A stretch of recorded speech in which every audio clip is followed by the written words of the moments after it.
सभी को जय मसीह की। प्रभु के नाम की महिमा हो। प्रभु ने एक और सुंदर अवसर मेरे जीवन में दिया है कि मैं आप सब लोगों के साथ सुबह का मनन बांट सकूं। आज का जो मनन का विषय है वो है विश्वास और परीक्षा। इस बात को समझने के लिए हम एक भाग निकालेंगे मत्ती रचित सुसमाचार उसका 15 अध्याय और उसका 21 से लेकर 28 पद। यहाँ पर एक घटना का वर्णन है और उस घटना का नाम है कनानी जाति की स्त्री का विश्वास।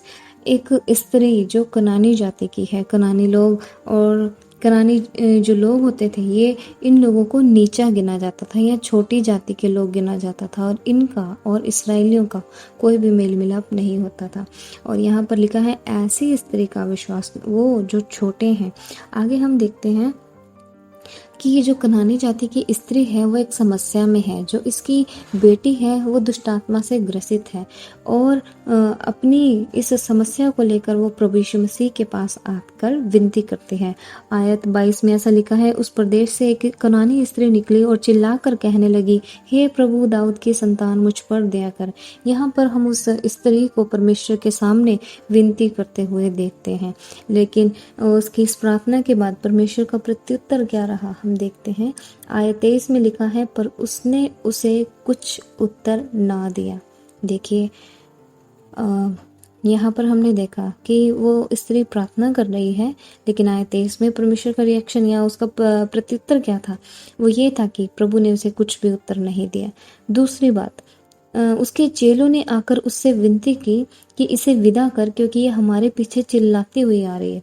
अब उसके चेले भी इसी बात के लिए विनती करते हैं कि प्रभु ये चिल्लाती हुई हमारे पीछे आ रही है, आप इसको विदा कर दीजिए। लेकिन परमेश्वर का प्रत्युत्तर क्या है?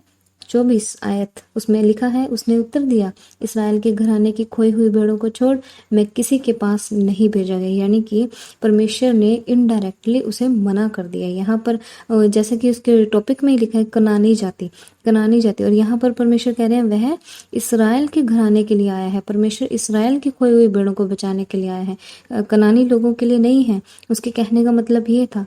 लेकिन तीसरी बार वो फिर से आती है। यहाँ पर लिखा है आयत 25 के अंदर ऐसा लिखा है, पर वह आई और यीशु को प्रणाम करके कहने लगी, हे प्रभु मेरी सहायता कर। तीसरी बार फिर से वो परमेश्वर के समीप आती है और कहती है, हे प्रभु मेरी सहायता कर। 26 आयत में लिखा है, उसने उत्तर नहीं दिया, माफ करना, उसने उत्तर दिया कि लड़कों की रोटी लेकर कुत्तों की आगे डालना अच्छा नहीं। प्रभु यीशु मसीह यहाँ पर कैसा संबोधन या कैसा प्रत्युत्तर उसको देते हैं। हो सकता था कि वो निराश हो जाए, हो सकता था कि वो वहां से चली जाती और शायद वो चली जाती तो उसकी बेटी को चंगाई नहीं मिलती, लेकिन वो अपने विश्वास के साथ खड़ी रही। और इतने में ही वो उस स्त्री का विश्वास देखिए, उसने प्रभु यीशु मसीह को कहा, सत्य है प्रभु, पर कुत्ते भी वह चूर-चार खाते हैं। वो अपने आप को एक कुत्ता जानवर, जो बिल्कुल सबसे घृणित जानवर हम समझते हैं, जो कि हमेशा गंदगी में रहता है या गली में इधर उधर घूमता, आपने देखा होगा। उसने कितना छोटा करके अपनी तुलना की और बोला कि पर कुत्ते भी वह चूर-चार खाते हैं जो उसके स्वामियों की मेज से गिरते हैं। और इस उत्तर को सुनने के बाद अब प्रभु यीशु मसीह उसको क्या जवाब देते हैं। इस पर यीशु ने उसको उत्तर दिया, हे स्त्री, तेरा विश्वास बड़ा है, जैसा तू चाहती है वैसा ही तेरे लिए हो। प्रियो, हमने इस घटना को देखा और हमने इसे समझने की भी कोशिश की। तीन नहीं 4 बार जब उसने पहली बार विनती की, प्रभु ने रिप्लाई नहीं दिया। दूसरी बार जब उसने विनती की, जो उसके चेलों ने विनती की, प्रभु ने फिर भी एक इनडायरेक्टली उसको मना कर दिया। तीसरी बार हमने देखा वह फिर से आई हुई प्रणाम करके कहने लगी, लेकिन प्रभु ने उसको क्या कहा कि लड़कों की रोटी लेकर कुत्तों के आगे डालना अच्छा नहीं। लेकिन उसने क्या कहा कि जो भूर चूर, यानी कि जो थोड़ा सा अनुग्रह, उसने उसका विश्वास देखे कि प्रभु आप हमको जो थोड़ा सा भी दे देंगे उतने में ही हम संतुष्ट हैं। तो ऐसा करके उसने बोला और उसके इस विश्वास के बारे में हम सीख सकते हैं कि परमेश्वर के कठोर उत्तर आने के बावजूद भी वो विश्वास में अड़िग रही और उसने परमेश्वर पर भरोसा रखा।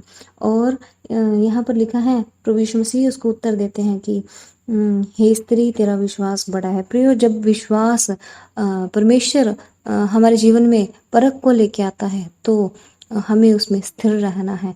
और तब इस स्त्री की तरह परमेश्वर हमारे विश्वास को भी कहेगा कि विपरीत परिस्थितियों में भी तेरा विश्वास बड़ा है। प्रियो, जब हमारे जीवन के अंदर विपरीत परिस्थितियां आती हैं, हम घबरा जाते हैं, हमारा भरोसा परमेश्वर से हटकर विपरीत परिस्थितियों पे चला जाता है कि हमारा क्या होगा। प्रियो, जैसा कि हमने यहाँ पर देखा, वो स्त्री हटी नहीं, अपने विश्वास के साथ स्थिर रही, उसके विश्वास की परख हुई, लेकिन वो उस परख में सफल हुई। और इस बात को हम एक और जगह में देखेंगे, याकूब की पत्री और उसका पहला अध्याय और उसकी पहले अध्याय की 3री आयत में ऐसा लिखा है, यह जानकर कि तुम्हारे विश्वास के परखे जाने से धीरज उत्पन्न होता है, वरन धीरज को अपना पूरा काम करने दो कि तुम पूरे और सिद्ध हो जाओ और तुम में किसी बात की घटी ना रहे। प्रियो, जब हमारे जीवन में परीक्षा आती है तो इसके द्वारा ये नहीं है कि परमेश्वर ने हमें छोड़ दिया है या परमेश्वर हमें उत्तर नहीं देता या परमेश्वर हमें संभालना नहीं जानता। प्रियो, जब परमेश्वर चुप है तब वो परमेश्वर आपको आपके जीवन को बना रहा है, परमेश्वर आपके लाइफ को शेप कर रहा है।